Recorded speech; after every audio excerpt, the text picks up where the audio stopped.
서울시가 올 하반기에 지하철 기본요금을 인상하는 방안을 검토 중입니다. 공공요금이 잇따라 올라 시민들의 부담이 커진 가운데 전세 사기 문제도 기승을 부려 근심이 커지고 있는데요. 네, 서울시의회는 어떤 방안을 세우고 있는지 들어보도록 하겠습니다. 김현기 서울시의회 의장 모셨습니다. 어서 오십시오. 어서 오십시오. 반갑습니다. 네. 서울시 의회 의장으로 취임하신 지도 벌써 1년이 다 되어 갑니다. 그동안의 1년의 소회와 서울시 의회에 대한 평가를 해주신다면요?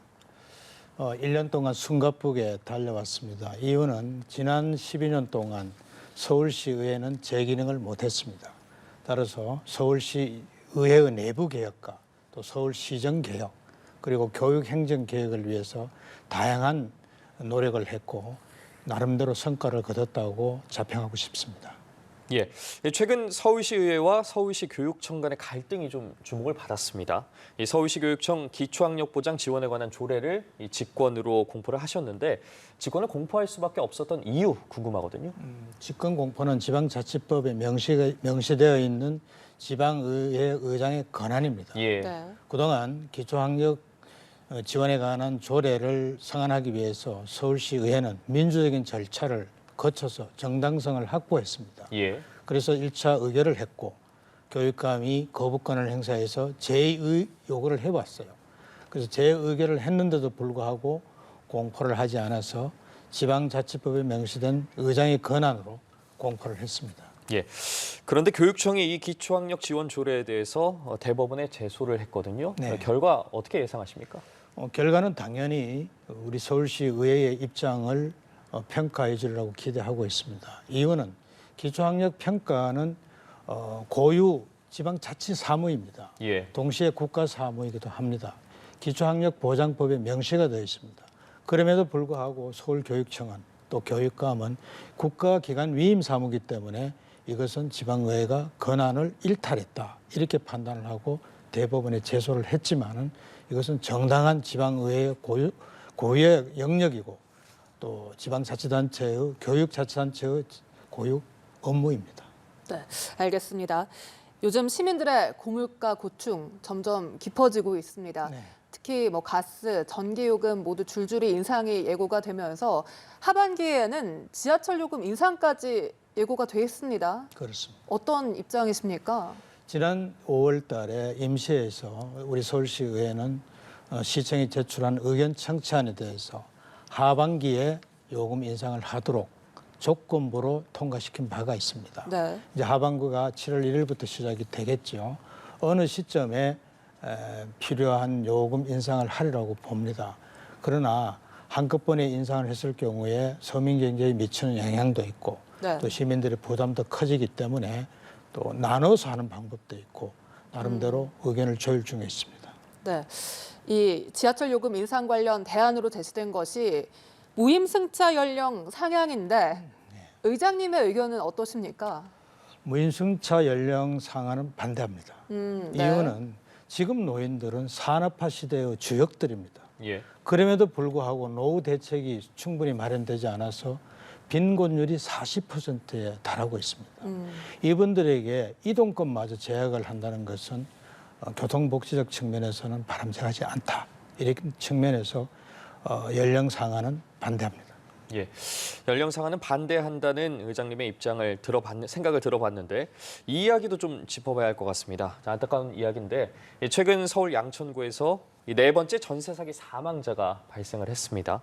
전세 사기 피해가 계속되고 있지만 특별법 보류 등 정부 대책 마련은 좀 더뎌 보이는데 시의회 차원의 대응 방안이 있는지도 궁금하거든요. 저희 서울시의회는 지난 5월 달에 즉 4월과 5월 사이에 개최된 임시회에서 이미 조례로 필요한 사항을 조치를 했습니다. 예.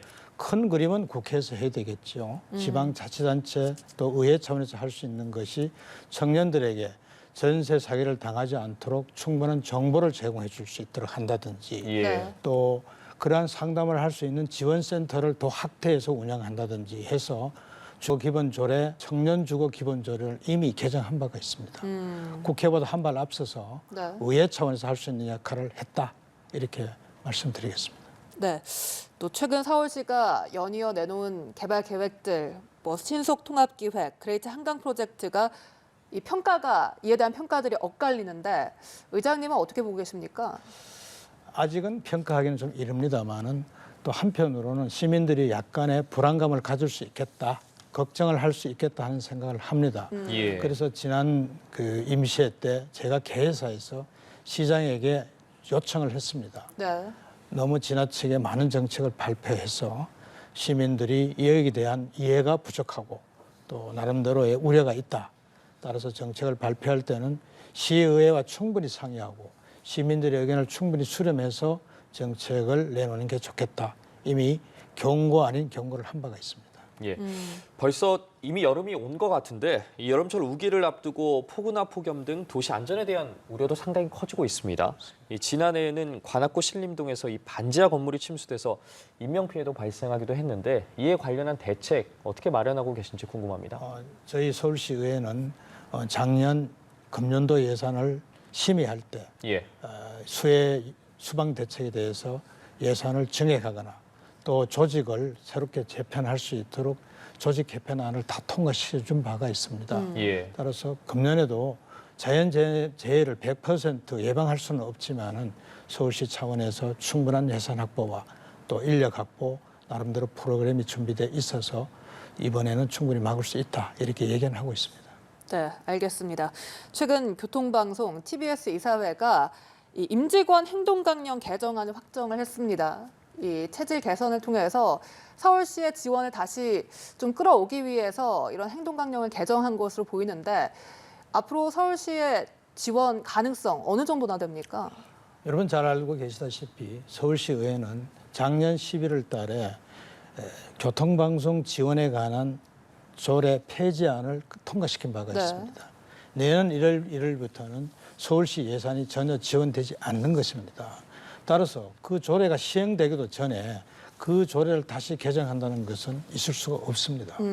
따라서 교통방송 측에서 나름대로 제도 개선을 하고 나름대로 윤리 강령을 만드는 것은 바람직하지만은 현재까지는 다시 예산을 지원할 계획은 서울시 의회 입장에서는 전혀 없다. 이렇게 단언코 말씀을 드립니다. 예. 여러 가지 현안에 대해서 서울시 의회의 입장을 들어봤는데 오늘 말씀 여기까지 듣도록 하겠습니다. 지금까지 김현기 서울시의회 의장과 함께했습니다. 고맙습니다. 고맙습니다.